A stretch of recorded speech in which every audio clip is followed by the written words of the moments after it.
All right, welcome back into the Jets Group Chat Pod. I'm your host, Matt Cardos.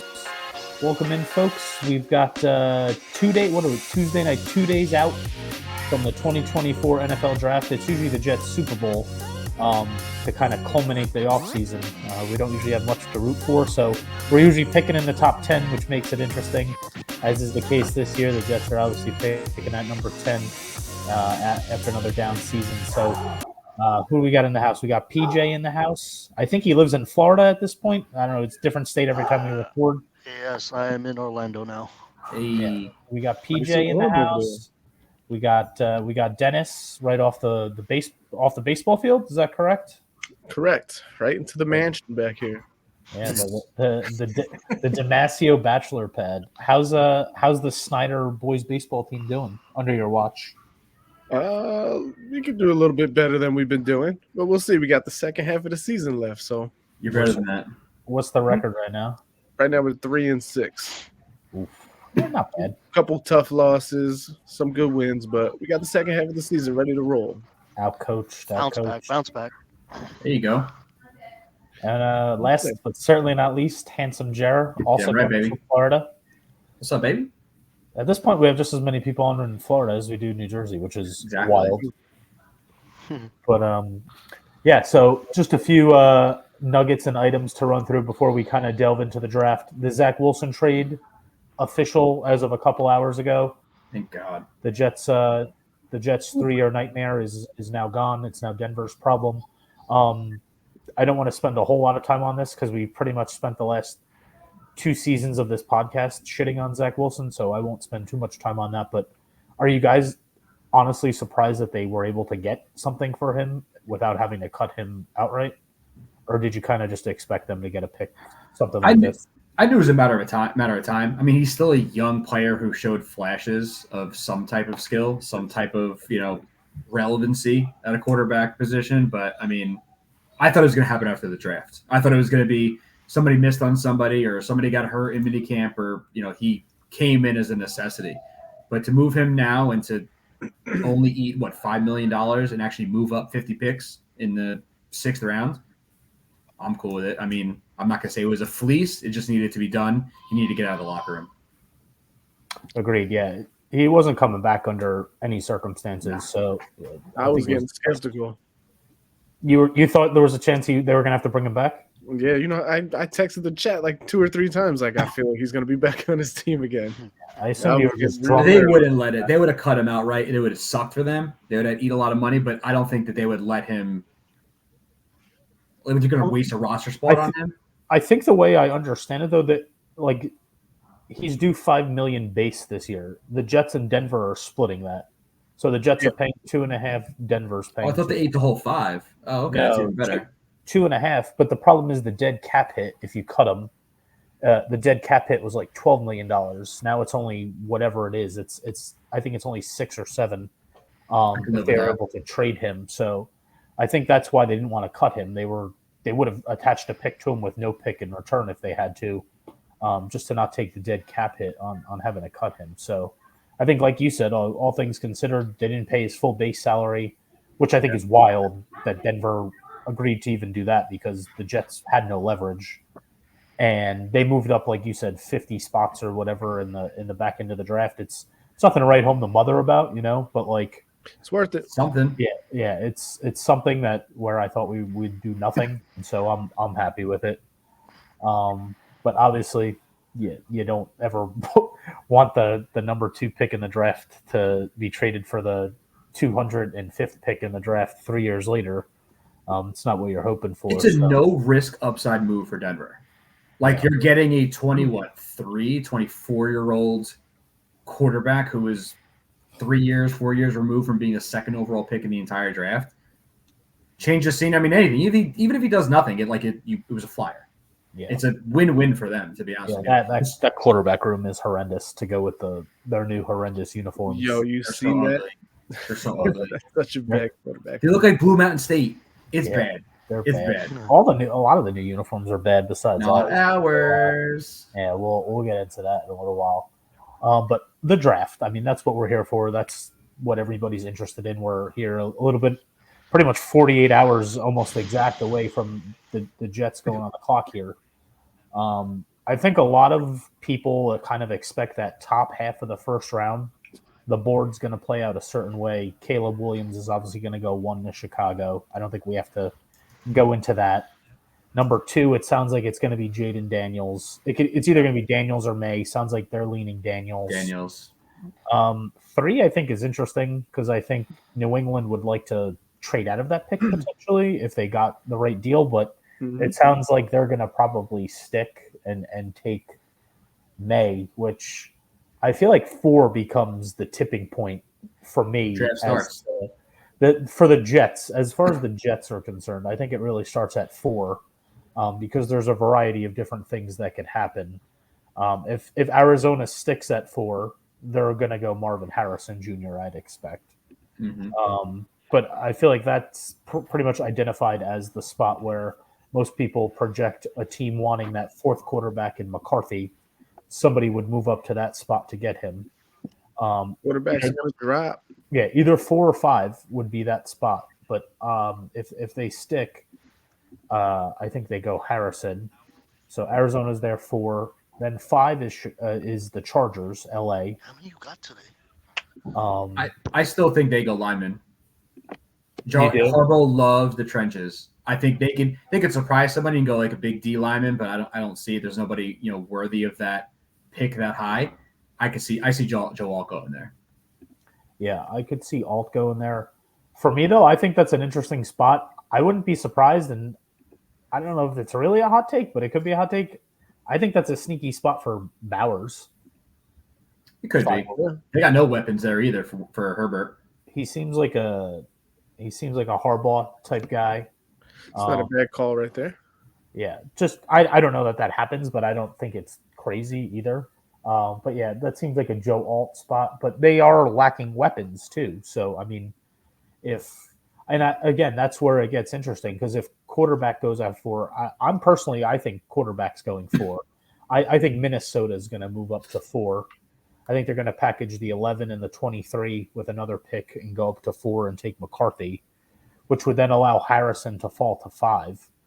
And interesting, the other day, I think Connor Hughes, in his final mock, projected the Jets to trade up to 5 to take Marvin Harrison. I can't see that happening. How do you guys feel about that? 1, can you see it happening? And 2, how would you feel if they did? I guess, Dennis, how would you feel about that? But I didn't hear you. Huh? I didn't hear you. Do you hear me? No. All right, I'll jump in. Yeah. No. I don't. What did you say? I said Connor Hughes kind of mocked the Jets to trade up to 5 to take Marvin Harrison Jr. I said I can't see that happening, but 1, could you see that happening? And 2, how would you feel if they did move up to 5 to take? Okay. No, I can't see that happening. And 2, I think I'd be a little bit upset, I guess, because we're going to give up, like I said yesterday, we're going to give up a lot more picks, and we need as many as we can get, I would say. Just giving up those picks this year and next year, or whatever we have left of this year, I don't think it's worthy enough. I think you could stick back, get a receiver a little bit later, or even, if we trade back, you can get one at 10, I still think. But I'm one to believe that we can get a receiver a little bit more down the road. We don't have to get it too early. Like, I'd stick back and take like a Brian Thomas somewhere, like in the 2nd round, if we can get a pick. See, I don't think Brian Thomas is going to fall this 2nd round. I think he's going to go at the back end of the 1st or the 2nd half of the 1st. We don't have a 2nd either, so you got to trade back. Let's not trade back at 10, get that 2nd. Okay, so you're not on the Marvin Harrison train, at least at 5. PJ, how would you feel about that? To go to 5, I mean, it all depends on like who they would give up, like what they would give up to go to 5.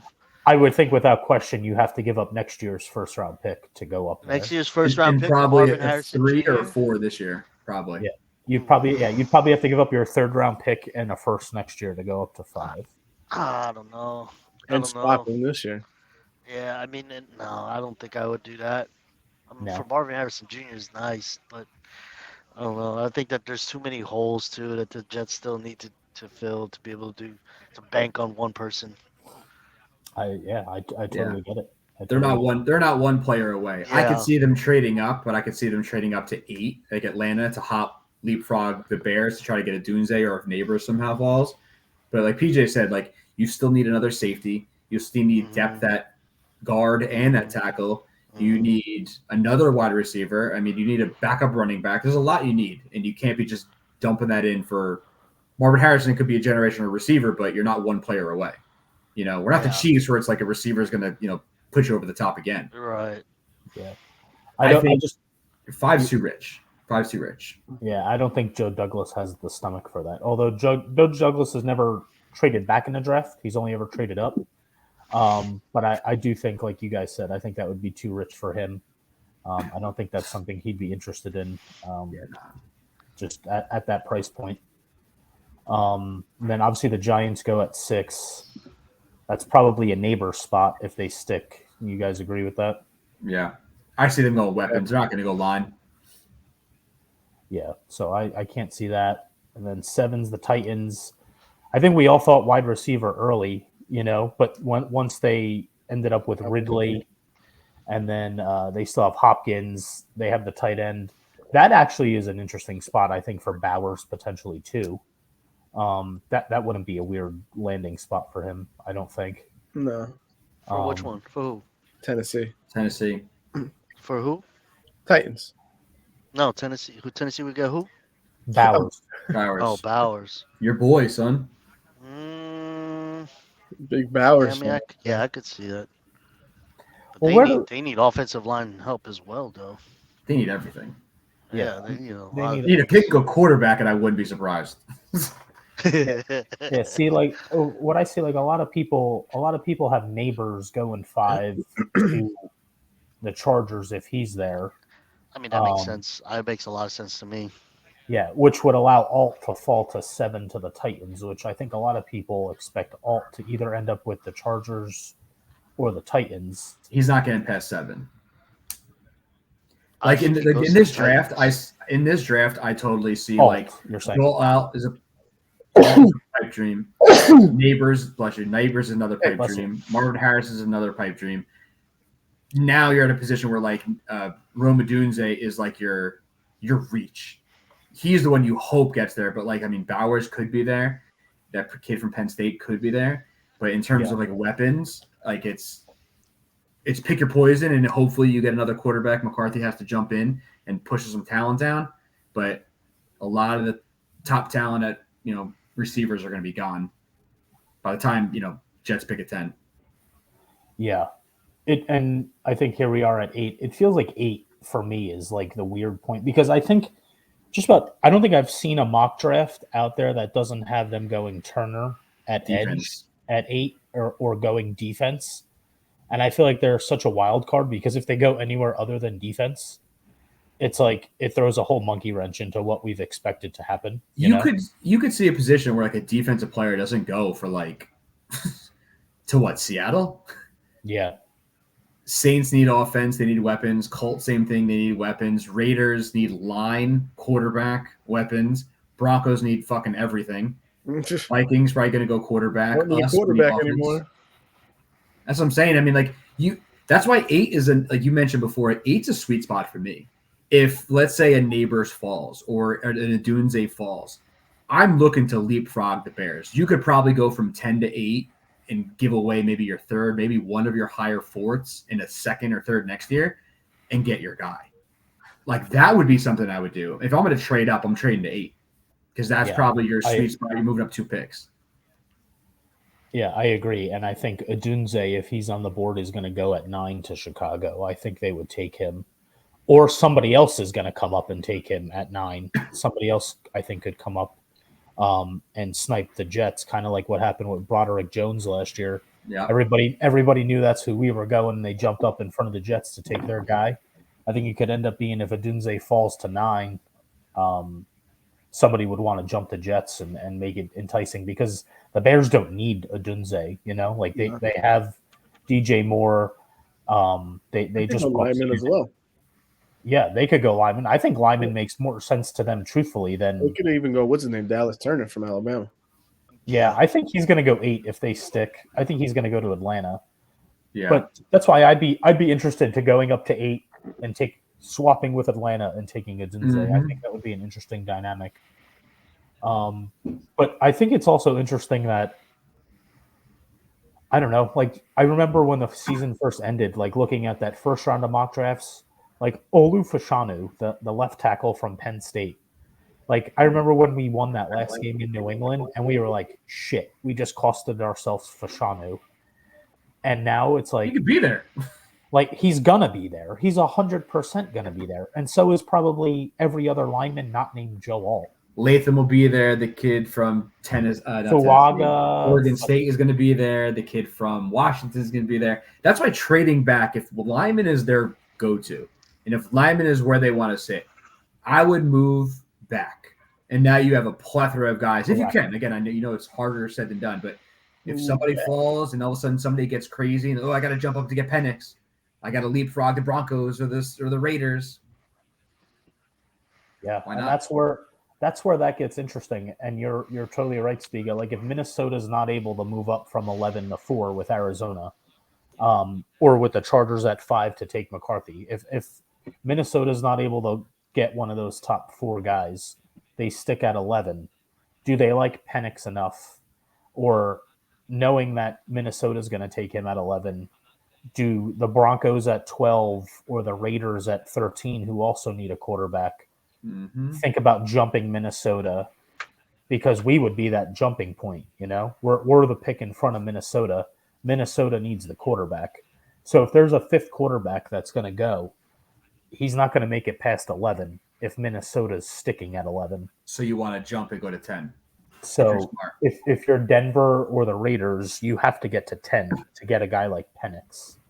And that would fall into the Jets' favor, because, like you said, you're going to have your pick of the litter of offensive linemen. You're going to have Fuaga, Fashanu. But here's that school of thought, though.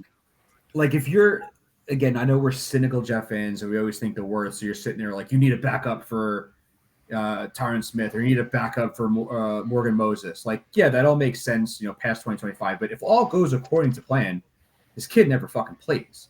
So in a win now year, win this year, next year, whatever you want to call it, and all goes to plan, you're now picking you're picking a depth guy, which doesn't make the most sense. You want to take somebody who's contributing now. I get it. There's just, it depends on what your school of thought is and how you want to build a roster. But like your keyword was like, if all goes according to plan, how often do things go according to plan for the Jets? What I would like think. How many times recently has Tyron Smith played a full season? Morgan Moses is coming off surgery, and they're both 33. They're both on 1-year deals, and it puts you back in this boat again next year. But again, which you're going to be in anyway. You're going to be in that for a bunch of positions. You signed everyone to 1 or 2 year deals. You got DJ Reed on an expiring deal. Conklin's on an expiring deal. You're have to now. You're up at the end of this year to pay Garrett Wilson and Breece Hall and Jermaine Johnson. Like we're putting ourselves into this corner anyway. But it's like, where do you want to plug that hole? Like I'd much rather, as much as I know PJ, you're on that fucking Brock Bowers train. I'm not off the Brock Bowers train because he is a luxury. But if you're gonna tell me I can sign Bakatieri or Andres Pete or even fucking Mekhi Beckham on a 1-year deal cheap, and now I solve my depth problem, and now I can go get Odunze or get a Brock Bowers who could play out there, I'd rather do that than like try to put it all on the draft. You know what I mean? It's fair. I also think it's a mistake, though, to call Brock Bowers a luxury. I don't know that he's a luxury. I think he's a necessity. The Jets need another weapon. A tight end is what I mean. You got 2. He's not a tight end, though. Like he lines up more at wide receiver than he does tight end, like statistically. He's defined as a tight end, but he's not an ordinary tight end. He's not a Tyler Conklin. But is he going to come in? Is he going to be that? I mean, is he going to be your Sam Laporta? Is he going to come in and be your? I don't know. Who the fuck was that? Because notoriously tight ends take forever to develop. forever. So is it one of those things that's going to, like, he's going to be great. He'll get like maybe 400 yards, 2 touchdowns this year, and then blows up in 2 years? Or you trade back? There's honestly, it all depends on all the quarterbacks. Where all the quarterbacks go dictates this entire draft. If the top 4 picks are quarterbacks, a lot more options open up as opposed to if it goes the way all the majority of the mock drafts go and nobody moves. Yeah, I think it just depends what you want to do, because there's going to be some of these guys that we just named are going to be there for the Jets at 10. Whether it's Bowers, Odunze, Fashanu, Fuaga, what pretty much whatever lineman you want is going to be there at 10, not named Joe Alt. So that guy is going to be there. I don't know for sure that Bowers is going to be there. I have a feeling he might not. Bowers has been gaining a lot of hype. Quarterback's going to drop a little more than we think. Really? What? That's interesting. Let's go back to that, because I just kind of mocked them how I think it's going to play out. How do you think the quarterback thing plays out? Well, now we're pushing Bowers up, so that's kind of pushing the quarterback back, I think. Well, I think the 4 quarterbacks are going to go with the top 4 picks. I think they go 1, 2, 3, 4, and then someone gets panicky and jumps somebody for Penix. I don't think so. I think that who you got? One is going to go Caleb Williams. Right. 2 is Washington. They're probably going to go quarterback. 3 is New England. I kind of see them maybe trade that one, probably the top 3, and then I think that 4th one starts to fade a little bit. See, I think that's those Giants. If you want McCarthy, you got to go up to 4. I think it'll bounce to right around like us, right around there. I think McCarthy goes to the top 10. They'll say quarterbacks. They'll always push quarterbacks up, and then all of a sudden, like, they just start, going backwards. You think of Aaron Rodgers, who's on our team years ago. I don't know, man. It just feels like the quarterback hype train this year is wild. Like, they're talking now about Penix going in the top, I don't know, 10 or 15 picks, which I'd love. I think that helps the Jets for one of those teams. For one of those teams like Denver or the Raiders, though, the Jets have to root for one of those guys to. I think the best thing that could happen to the Jets, if you want to go back, is Minnesota to not being able to get up to number 4 to get McCarthy, because then they're stuck at 11 and still need a quarterback. And someone jumps to our spot to get them. Somebody would want to jump Minnesota for Penix. Bro, what if the Giants fuck the whole thing up and say, fuck, we're taking a quarterback? But that's where it comes into. That's you know what I mean? Like, somebody's going to have to go up to 4 to get him, because he's not going to let. You're going to have to go up to 4 or 5. If you want somebody, you're going to have to go to 4 to get him. Although I don't know if it's smokescreen season or not, because we know how this fucking time of the year works with GMs making public comments. But the Giants GM doesn't sound like he's dead set on taking a quarterback either. No, not at all. They're not a quarterback away from being ready to do anything. I don't either, but you also have you can get out of the Daniel Jones contract next year. You can get out of it. So if you can pick a guy now, and just again you're letting him sit. It's got to be your guy. Like, do you love him? If you love him, you take him. If am in the school of thought.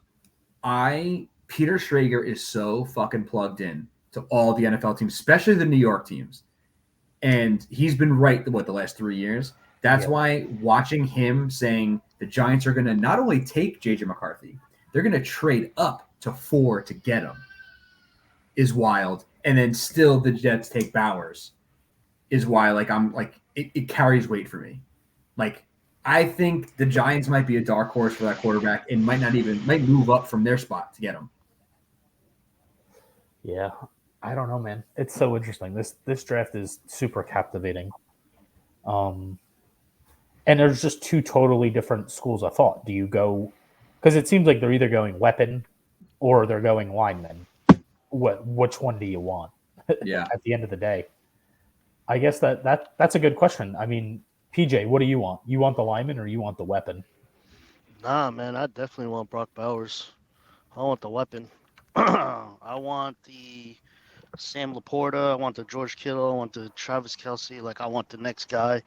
I mean, Yeah, there's still a lot of tight linemen out there like Mekhi Beck that you get for cheap. Yeah. Greg Van Roten is a free agent. I think he's getting for cheap. A bunch of those still linemen. There's still options out there. Yeah, I want an edge Bakhtiari- guy. I want us Bakhtiari to is draft an edge out guy. there. I mean, Brock Bowers looks like he's gonna be legit for a long time. So like I also don't think it was a secret that they had his official visit the day they dropped the uniforms and that Aaron Rodgers was in the building. That wasn't a coincidence. Yeah, I kind of agree with that. I think they're high on Bowers. I think there's weight to that. I know, Dennis. I think I know your answer because you've been on this in the group chat for a while. You want the offensive lineman, right? I want the offensive lineman, or I want to trade back just a little bit, maybe like 15 or 16 at the very latest. So if they trade back 15 or 16, you still want to go with a lineman at that later pick, or just whoever's there? At that point, I would take a lineman or a receiver, depending on who's there. Okay, so say we go back. No other way. Yeah, hypothetical for you. I'll put you on the spot. We go back to 15. Brian Thomas Jr. is there, or J.C. Latham is there. Who do you want at 15? I'm probably going to go with Brian Thomas. Okay. See, I'm a big Latham guy. I love Latham. I think Latham could end up being the best offensive lineman in the draft. Which I wouldn't even mind having either, but only if they keep him at right tackle. Brian If Thomas. someone tries to make him a left tackle, it'll be a problem. If you can go back keep to him, if right, you go back you're to good. 15, I'll take J.C. Latham. Yeah. Yeah, I wouldn't mind that at all. And then you obviously recoup a second, or I would hope that you're recouping a second. By and now I back. take Roman Wilson in the second round from Michigan. Okay. Purcell. Or him. I like him. Or Ladd McCool, the fucking kid from Georgia. I love all three of those. Speaker, are you about the lineman if they stick at 10 or the weapon? If they stick at 10, get a weapon. If you're able to trade back and recoup a second, get a lineman, and with your second pick, you're taking a weapon. You take a lineman if you trade back, and then the second round you take a weapon. Because the lineman draft isn't as deep as the wide receivers, and historically, you're finding better receivers later in the draft, second round, third round, fourth round. You could find a good guy. Like you can get, like I said, the Ladd kid, the Purcell. You can get the Rowan Wilson. There's a lot of guys you can grab in the second round that I'd rather take than hoping you can get somebody to makeshift together as a tackle or guard in the second round. You know what I mean? Yeah, I agree. It So feels it feels like the depth of the offensive line falls off after the top. After 5 or 6. Like after like that, what is it, like 20th range in the draft? Like it falls off pretty dramatically, where obviously wide receiver, you go a tier down, but it feels like there's still wide receiver depth to be had in that second round, mid-second, early third round range, where you're still going to get a decent guy out of that. I still feel like the Patriots trading with the Steelers and then us not getting Broderick Jones and then getting Will McDonald is still hurting us. Because if we had Broderick Jones, we probably wouldn't be talking about this right now. We'd probably be talking about Brock Bowers. Yeah. Or on the flip side, or Aaron Rodgers doesn't get hurt. Or we could have Or we could have just took Zay Flowers or Jordan Addison or Jackson Smith and Jimbo. Then we don't have to worry about taking. I was so big on Zay Flowers. I was so big on Zay Flowers. I'm still sick over that one. I love him. Yeah, I think that's. And I wanted Jackson Smith, and I wanted a receiver, whether it was him or Flowers or whoever. But then, because if you do the end, it was like, you do that last year, you're not talking about Odunze or Bowers. Right now, we're taking Fashanu, Fawaga, like it's a lock for an offensive lineman right now. But because we didn't take one there, we're having this conversation all together. Will McDonald's going for 12 sacks. It's cool. He could. I mean, they've kind of turned the keys over to him after letting Bryce Huff walk, so it's up to him to kind of turn the corner. Although Jermaine John's season, it's all that matters. I do think though McDonald is going to lose some reps because of Hassan Reddick now. Hassan Reddick, So which isn't a bad reason. No, it's not. But I just feel like they shouldn't have picked him. They should have picked somebody else. Yeah. But we'll see how it plays out. I don't really ever worry about the defense. It feels like under this regime, like the defense will be fine no matter who's out there. They know what they're doing. It's the offense, and that's where I kind of just I don't know. My head tells me they should go offensive line at 10, but my heart wants to go weapon. Yeah. Just because they need a weapon, and I want to surround Rodgers with as much talent as I can for him to kind of. This is a win now window, and Yeah, I mean, I if you go watched him Brock go down Bowers, in 4 plays. We'll never do that again. yeah, if you go with the weapon, you Brock Bowers. I mean, you're basically you're in line for like a powerful offensive, like uh what am I trying to say? Like a powerful offense. yeah, for Um, sure. and He then he's you could dynamic. you could address the lineman again, like in free agency or like trade or whatever next season. But at least you got Bowers for like, for the foreseeable future. Yeah, I think the way Douglas is approaching it, like I don't think Joe Douglas gives a shit about next year. He's building this team. You don't even know if he's going to be here next year. That's what I'm saying. Like If they don't win, he's not going to be here next year. So like the offensive line next year will be somebody else's problem. Yep. Yeah. So if they're in win now mode, like Bowers is like the weapon. You could get 10 touchdowns with Aaron Rodgers next year. Yeah, and I've seen some people too also throw out there they don't trust Paul Hackett or Nathaniel Hackett to utilize Brock Bowers properly. But I'm like, if you're not going to draft a player who's good and talented because you don't trust the offensive coordinator to use him right, then you have bigger problems. True. You can't not take a good player because you don't think that they're going to use him properly. Yeah. I just always am of the mindset you take the best player available, and I think if he's there, Bowers is going to be the best player available. If Odunze is not there, but I think the key we've said it multiple times is if that fifth quarterback starts to move into the equation, That's it. It all starts literally. The draft starts at 4 to see what happens. You know what I mean? If everyone can jump to go get those quarterbacks, I mean, it just drops talent down to us, and you got a better decision to make. So we'll see. Yeah, I agree. I don't know. I guess we'll just go around gun to your head. Spiga, what are they doing at 10? Pick is in. Who's the guy? I want Rome Odunze, but I think he's going to be gone. And because I said I tried and true, he's so plugged in. I listen when Schrager talks. I think the Bauer stuff carries weight, and I think he's going to be a Jet. You're going Bowers. One on the board for Brock Bowers. One in the Brock Bowers category. PJ, I don't even know that I have to ask you. I know you're going Brock Bowers. We've talked about this a lot. You're going Bowers, right? Yeah, I'm going Bowers. I mean, like they're talking about, if the linemen get injured. I mean, Moses gets injured or Tyron Smith gets injured. I mean, there's still Max Mitchell. I mean, he's still there. Carter Warren, they think Carter pretty Warren is highly still of. there. I gotta imagine Bakhtiari's a Jet at some point. Has to be. And it's like they can still address that, preseason or even mid-season. Make a trade. I don't know, but I just feel like the right move for right now, and he is Bowers. Dennis, where are you at?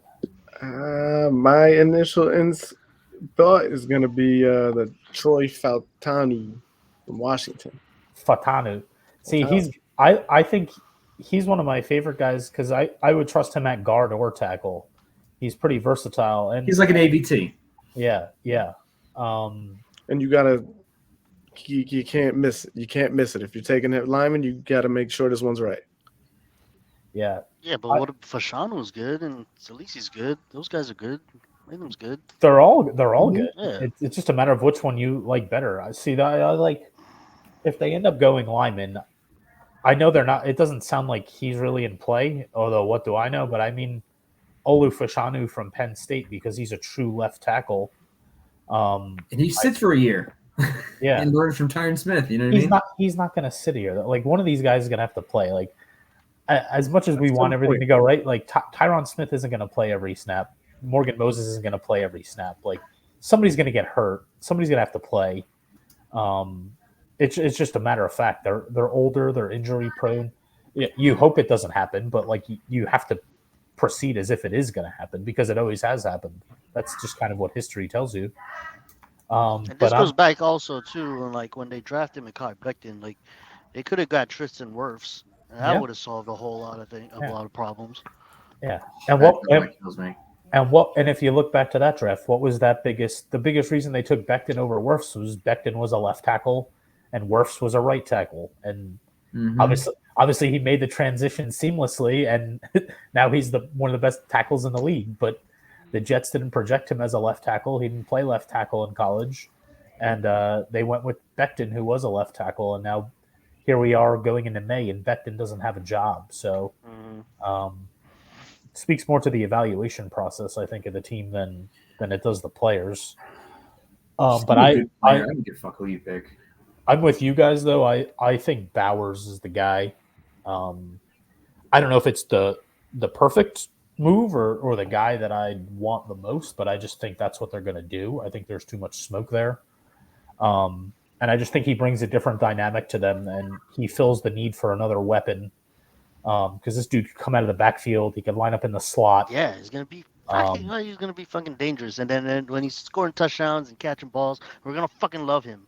That's what's gonna happen. I love that, PJ. I love it. But real quick question though: do you pick Bowers over Odunze if he's there? If both are on the table, who do you take?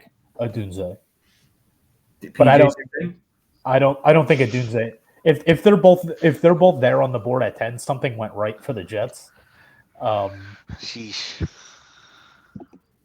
I think I'd go with Odunze though. I'd go with Odunze. Going Bowers. Damn.